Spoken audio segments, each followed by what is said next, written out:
Okay, so this is the last video that I'm going to be doing for a little while about Avengers Endgame. Uh, I have seen a lot of complaints that the first half of the movie is too slow. And I don't agree with that because I feel like we needed some time to show how all the characters are getting along in their own lives after the decimation. There had to be some context for what exactly the heroes are fighting for, fighting to get back, fighting to take that they lost from Thanos. So some time to sit and reflect with the characters, I feel like was very important, and I would not have wanted to sacrifice that.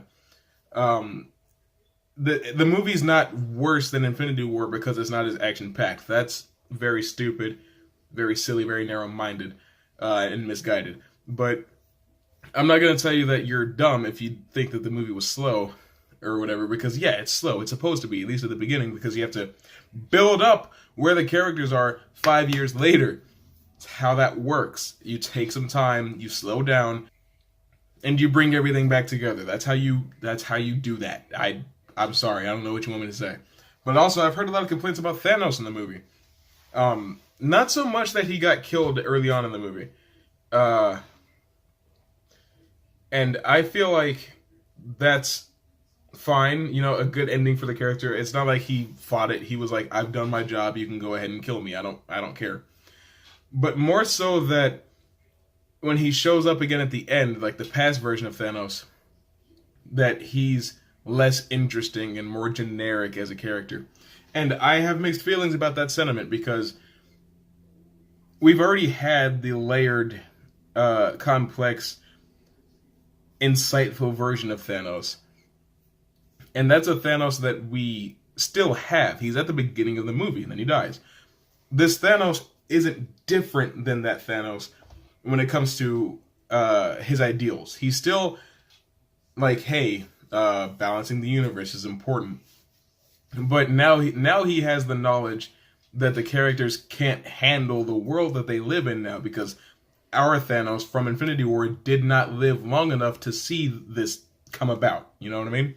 Okay, so this Thanos is like, I will shred this universe down to its last atom and build a new one full of life and plenty of food and resources and all types of stuff. Nobody will suffer in this new universe. He still thinks of himself as a humanitarian. He still thinks he's a benefactor on a universal scale.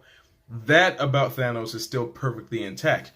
But the thing is, his motivation has changed because now he has information that he didn't have in Infinity War. Now he knows that if there's people that survive the decimation, there will be people that resist the new world, and that is what he wants to change this time. He's not less interesting because he's got a different motivation. He's not worse or better, he's just different. And people need to understand the difference between different and better or worse, because it's not always the same thing. Like, Captain America Civil War and Captain America the Winter Soldier are different, but in my heart, I don't think that makes either one of them worse or better as movies, because they tackle two different types of stories. They're just different, that's all it is. And I think that when Thanos says, in all my years of conquest and violence, it was never personal.